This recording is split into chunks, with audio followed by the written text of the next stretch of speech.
জিজ্ঞেস করা হলো যে 58 কোটি টাকার 15 কেজি সোনা গয়না কার? তিনি বললেন তো আমার নয়, কিন্তু পার্থবাবু লেগে গেছে। পার্থ চ্যাটার্জি আমার এই ফ্ল্যাট লেগে গেছে। আমি তো ফ্ল্যাটটাও পার্থ চ্যাটার্জি কিনে দিয়েছি ওনাকে। এই টাকা আমার নয়।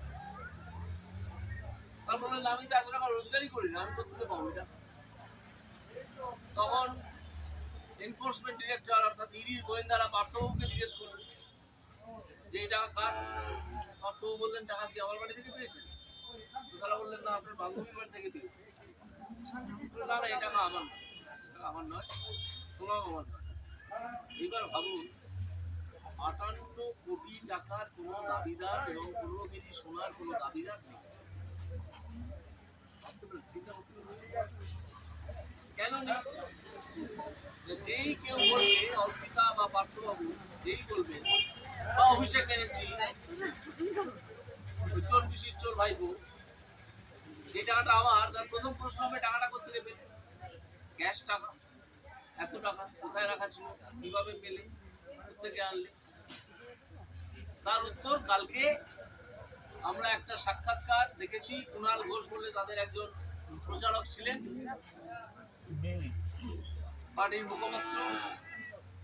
সেই মুখপাত্র একটা টিভি ইন্টারভিউতে আপনারা অনেকে হয়তো দেখেছেন, জানিয়ে গেছে যে 2021 সাল থেকে পার্টি জানতো যে চাকরি এইভাবে বিক্রি হচ্ছে। 2021 সাল থেকে জানতো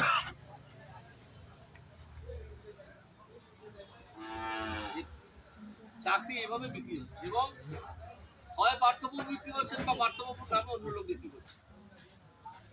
টাকাটা যখন পার্থবাবুর কাছে এসে পৌঁছলো, তখন ধরে নিতে হবে যে পার্থবাবু বিক্রি করছিলেন 58 কোটি টাকা। নাহলে পার্থবাবুর বান্ধবীর বাড়িতে তো অন্য লোক ঢুকবে না, পার্থবাবুর বান্ধবীর বাড়িতে পার্থবাবু ঢুকবে, পার্থবাবুর বান্ধবীর বাড়িতে রামবাবু আর শ্যামবাবু ঢুকবেন না।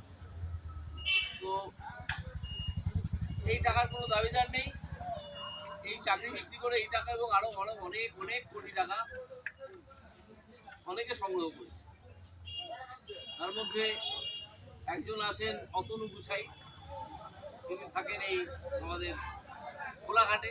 তার বাড়ির সামনে যাচ্ছিলাম সেদিন, একটা মিটিং ছিল, এরকম ছোট মিটিং। এখানে বললাম যে অতনু গুছাই তো কত কোটি টাকা এভাবে চাকরি বিক্রি করে একটা চাকরিও দিতে না পেরে সে চলে গেছে বাইরে, আর ফিরে পাওয়া যায় না। একজন ভদ্রলোক শুনলাম ময়না এলাকায় তাকে লোকে দৌড় করিয়ে মেরে দিয়েছে, মারেনি, শুধু এমন দৌড় করিয়েছে, তাড়া করেছে, তিনি ওই রকম কোটি কোটি টাকায় চাকরি বিক্রি করেছেন। ভগবান ময়না গান ওই দৌড়তে দৌড়তে